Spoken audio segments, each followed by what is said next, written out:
कल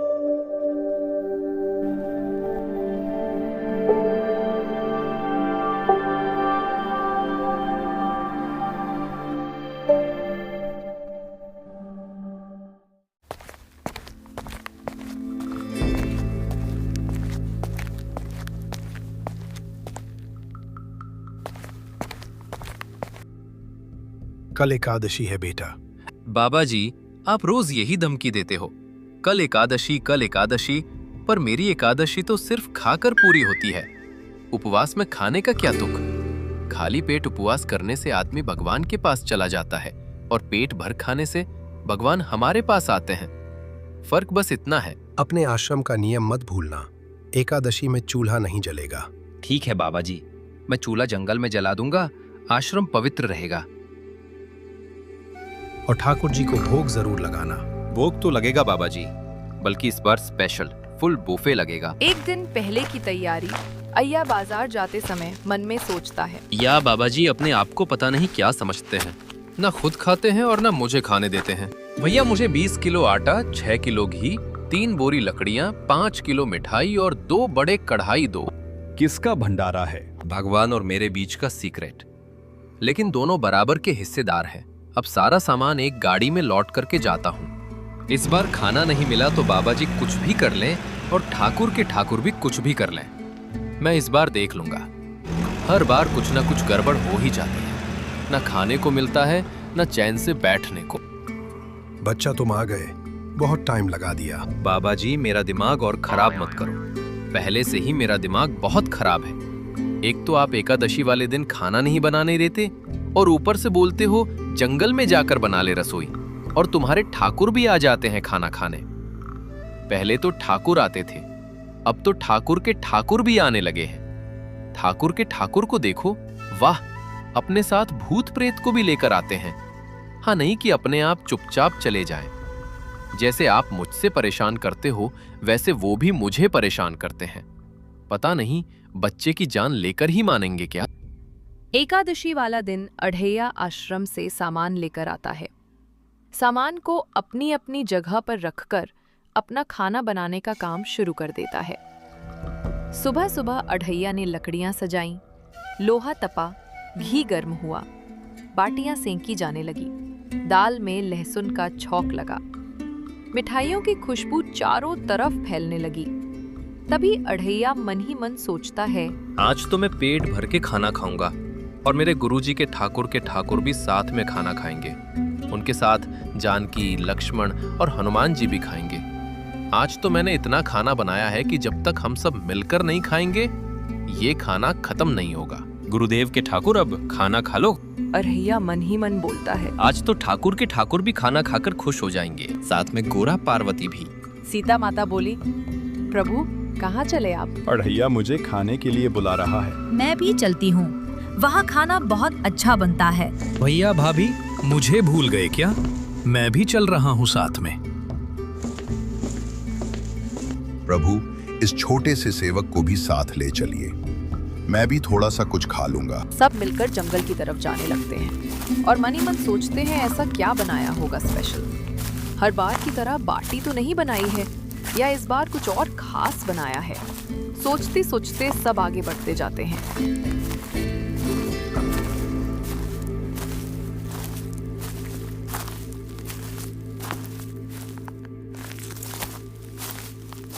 आओ ठाकुर जी, जानकी जी, लक्ष्मण जी और हनुमान जी, आओ ठाकुर, बैठने की जगह मैंने वीआईपी बनाई है। शिवजी पार्वती जी से बोले, आज अय्या ने रसोई बनाई है। राम जी, सीता जी, हनुमान जी सब जा रही हैं। तुम भी चलोगी क्या मेरे साथ? जी प्रभु, चलूंगी। शिव पार्वती भंडारा सुना तो पहाड़ से नीचे उतर आए।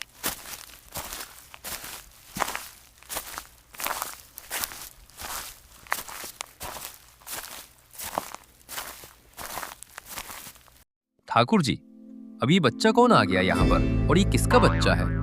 अरे यार, तू 2 मिनट रुक तो जा, एक बार सही से देखने को दे। ये तो गणेश जी हैं, हमारे ठाकुर जी के लड़के। अच्छा जी, तो जोर से बोलो गणपति बाप्पा मोरया। आइए गणेश जी, आपके माता पिता भी आए हैं। नारद नारायण, मैं भी आ गया। ठाकुर, और ये कौन आ रहा है? सूखा सा इंसान लग रहा है। इसको भी आपने ही बुलाया है? पहले की तरह आप हर बार किसी न किसी को अपने साथ लेकर आते रहते हो ठाकुर। बोलो। यार अड़ैया, सच में मुझे कुछ नहीं पता कि ये सब क्या हो रहा है। इनको बुलाया किसने? मैंने नहीं बुलाया। मेरी बात को सच मान यार। ठाकुर, ये तो नारद जी है ना, जो इधर की बात उधर करते हैं, जो चुगली करने में एक नंबर है। अय्या यार चुप हो जा, मरवाएगा क्या? अय्या और राम जी के बीच बहसबाजी हो रही थी कि पीछे से इंद्रदेव भी आ गए। अब कौन आ गए हैं बताओ ठाकुर? कोई नहीं अरैया, 3 तो आए हैं। इतना तो खाना होगा ही ना? ठाकुर जी, मैं तो उन सबका नौकर हूं ना। इससे अच्छा तो मैं एकादशी को उपवास रख लूं। उपवास रखने से कम मेरे गुरुदेव तो खुश रहेंगे और ना मुझे इतना कष्ट होगा। आज बारिश नहीं करूंगा क्योंकि यहाँ पार्टी ही भीग जाएगी। इंद्रदेव, आप अपने आप को क्या समझते हो? जहां पर आप खड़े हो, या पता है ठाकुर के ठाकुर भी आए हुए हैं। बोलने से पहले थोड़ा सोच समझ लो। इंद्रदेव जी, आप आइए। अय्या तो ऐसे ही बोलता रहता है और उसकी बात को ज्यादा सीरियस मत लो। ठाकुर जी, ये सब क्या हो रहा है? एक एक करके ये सब कौन आ रहे हैं? कुछ बताओ, ये हो क्या रहा है? किसने बुलाया है? मुझे तो लगता है ठाकुर आपने ही बुलाया है। बुलाया है तो बताओ, नहीं तो मैं आश्रम जा रहा हूँ। आप खा लो आराम से। अरे यार अड़ैया, सच में मुझे कुछ नहीं पता। और जरा धीरे से बोल, नहीं तो ठाकुर जी आ जाएंगे। पीछे ही बैठे हैं। क्यों मेरी बेइज्जती करने में लगा हुआ है अड़ैया? थोड़ी तो शर्म कर ले यार। मैं तेरे गुरु जी का ठाकुर हूं। इतनी तो शर्म कर ले मेरे यार। इतना कहते कहते पीछे से आवाज आती है। क्या हो गया?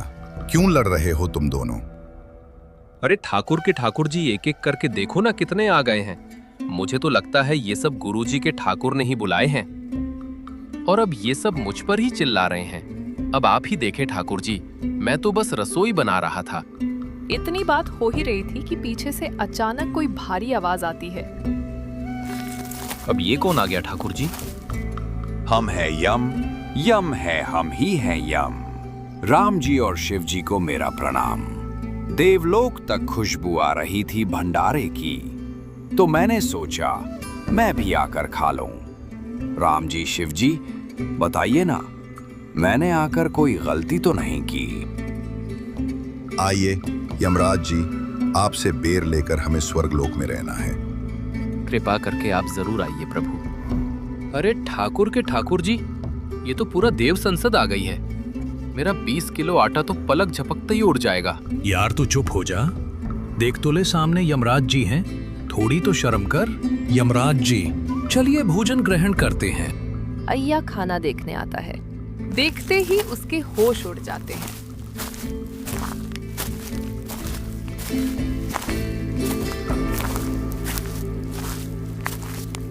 यहां तो सब खाने लग गए। ठाकुर को तो किसी ने पूछा ही नहीं। ठाकुर को छोड़ो, मुझे भी नहीं पूछा। ऐसा हो सकता है जिसमें इतनी मेहनत की उसको भी नहीं पूछा? जो सारा सामान लेकर आया, बनाया, कांटा पकाया, उनको भी नहीं पूछा? हाँ, तो खाने ऐसे लग गए जैसे भुक्कर पता नहीं कितने साल से हैं। ठाकुर जी, आप यहां पर जल्दी आओ और यहां पर आकर देखो कि ये सब खाने बैठ गए हैं बिना किसी को भोग लगाए। मेरे गुरुदेव ने तो बोला है कि आप कम से कम ठाकुर को पहले भोग लगाओ, उसके बाद खाना खाया करो। यहां तो किसी ने नहीं भोग लगाया ठाकुर जी। ठाकुर जी, जल्दी आके देखो, यहां तो बिना किसी को भोग लगाए ऐसे बैठे जैसे कि कभी इन्हें खाने को कुछ मिलता ही नहीं। शिव जी, अभी तो मेरे ठाकुर जी भी आने वाले हैं।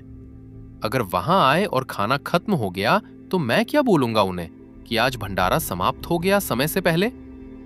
ओ तेरी तो ठाकुर जी के ठाकुर जी, उनके भी ठाकुर जी आने वाले हैं। लग तो ऐसे रहा है जैसे किसी फिल्म की शूटिंग चल रही हो। एक के बाद एक ढांसू एंट्री होती जा रही है। सिर्फ 20 किलो आटे का क्या ही होगा। राम जी, शिव जी, अढ़ैया, इन सब की बात हो ही रही थी कि पीछे से ब्रह्मा जी भी आ गए। अरे ब्रह्मा जी को देखकर तो अब सच में लग रहा है आज पूरा ब्रह्मांड ही खाने पर उतर आया है। ब्रह्मा जी और यमराज जी तो भोजन करने चले गए। उनके जाते ही पीछे से पाताल लोक के राक्षस, भूत प्रेत सब आ धमके। देखते ही देखते खाने पर ऐसे टूट पड़े जैसे सदियों से भूखे हों। कोई बाटी उठा रहा था, कोई दाल में मुंह डाल रहा था। अय्या इधर उधर सबको देखने लगा, कभी भूत प्रेत को, कभी ठाकुर को, कभी उनके ठाकुर को, कभी यमराज को, तो कभी किसी और को। फिर अपने आप से बड़बड़ाने लगा। बन गई मेरी एकादशी। इससे अच्छा तो एकादशी वाले दिन भूखा ही रह लेता। जिनको बुलाया था वो भी आए, जिनको नहीं बुलाया था वो भी आ गए। बाटी खत्म, लड्डू खत्म, चूरमा खत्म, घी खत्म, दाल खत्म, सब खत्म। बस बचा तो आधी रोटी का एक कोना और एक चम्मच दाल। अय्या मेरे बच्चे, क्या हुआ? अढ़ैया, ये मुझ पर अनन्य भक्ति है या अनन्य भूख? अढ़ैया, अपनी आंखें खोलो। अढ़ैया, तेरी सेवा देखकर मैं तुझे आशीर्वाद देता हूँ। अब स्वर्ग, पाताल, धरती, तीनों लोकों का मुख्य रसोइया तू होगा। मतलब मैं जिंदगी भर बाटी सेकता रहूं? हाँ, लेकिन घी आटा अनलिमिटेड और खाने वालों की प्रशंसा भी। तो फिर बोलो, जय बाटी महामहोत्सव एकादशी।